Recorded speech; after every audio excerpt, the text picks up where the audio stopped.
and welcome to my senior project.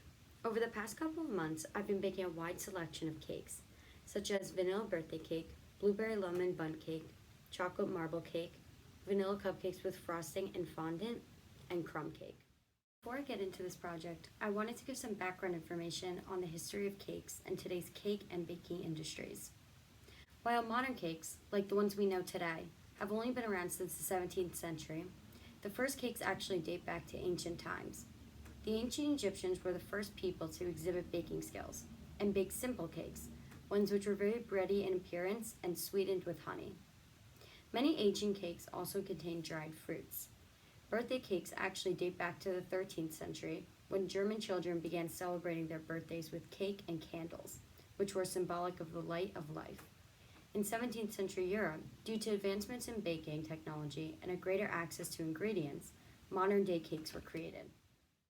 These cakes were round and topped with Today, icing, cakes just like have the ones developed we into a know and large love industry today. which greatly contributes to the American economy.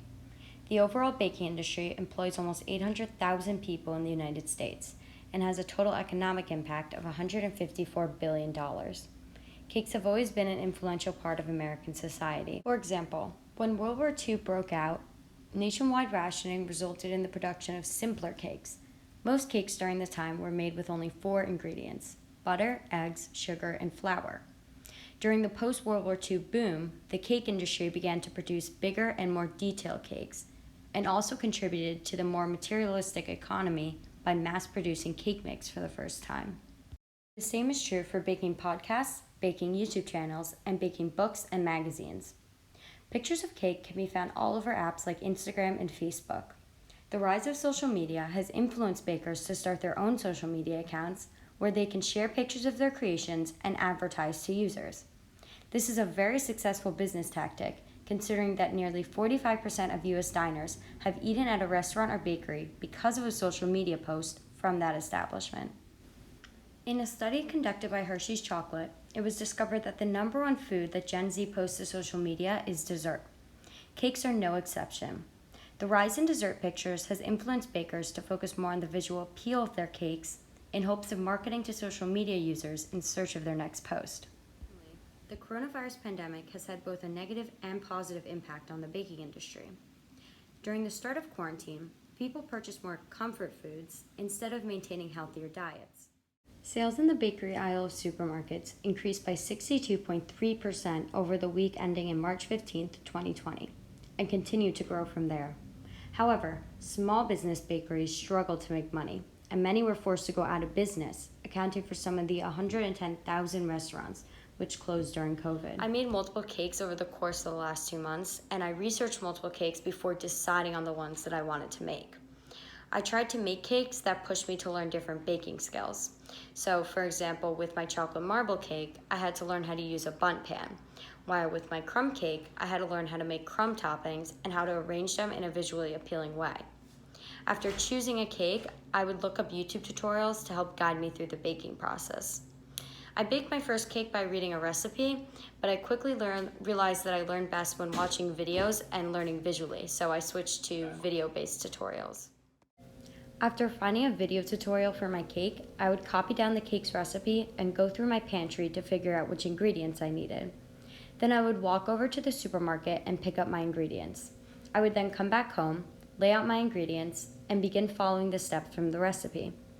Once I had created my cake batter, I would bake my cake, wash my dishes, and serve the dessert to my family and friends. I definitely had a lot of challenges throughout this process, and the main challenge that I came across is that I originally set out to make 10 cakes, but I quickly realized that each cake took me a lot longer than I thought it would have to make. So I originally thought it would take me 2 to 3 hours to make each cake, but most cakes took me around 2 to 3 days to make. So on the first day, I'd spend a couple of hours making my cake batter, which I would then usually leave to cool overnight. And then mixing my ingredients alone would take me about an hour or two because I wasn't used to the process, and I had to use an electric mixer, which took me a couple of times to get used to. And so then the next day, after my batter had been cooled off, I would make my frosting and my toppings, which I would then place on my cake.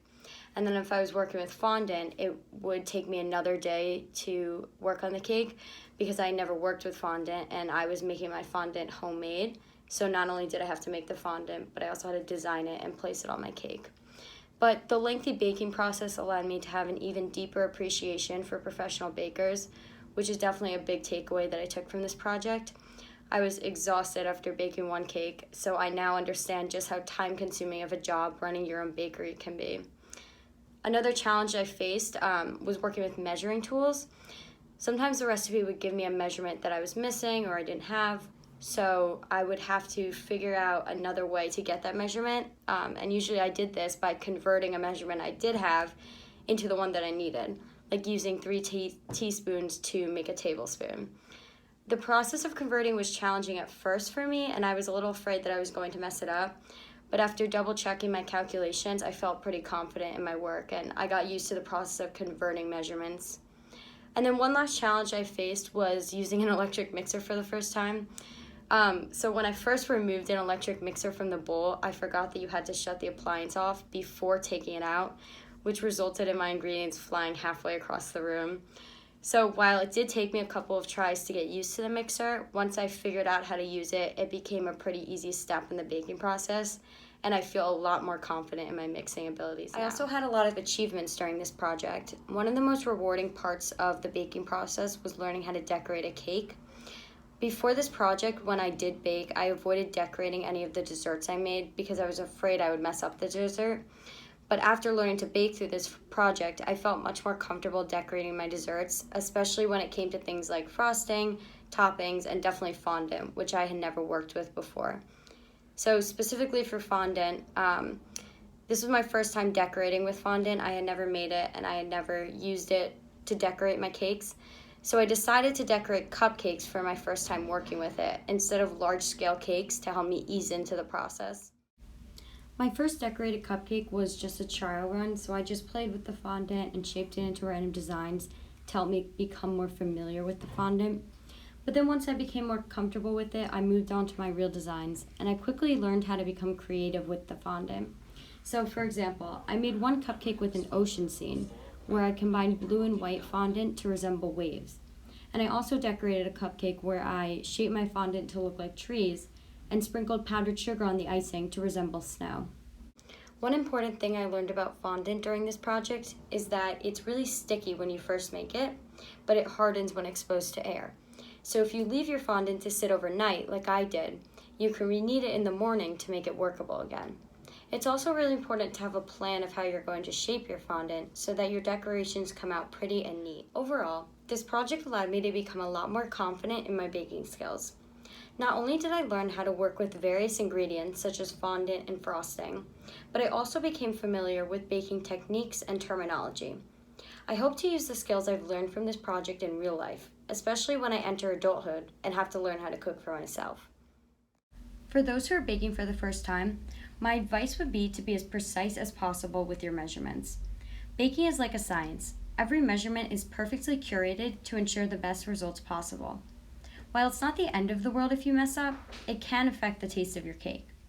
Another piece of advice I have is to become familiar with baking terminology before you start baking. A lot of recipes use words like sift, simmer, and toss, and if you understand what these terms mean ahead of time, it will make the recipe a lot easier to follow.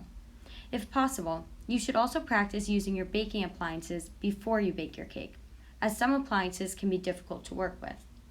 Lastly, if you're working with measuring cups for the first time, make sure to double check that you're using the correct measurements. If the recipe calls for a measuring cup that you don't have, you can always look up a list of measuring equivalents to help you get the amount you need. All in all, have fun, get creative with your decorations, and enjoy the process. There's nothing better than making a delicious dessert for you, your family, and your friends to enjoy. Bon appetit! Lastly, I wanted to talk about my final product for this project. For my final product, I started a blog called the Baked Goods Blog, where I uploaded pictures from each step in the recipe and discussed the highs and lows of the baking process. This blog allowed me to showcase my baked goods while tracking my progress throughout the project. I hope you enjoy it.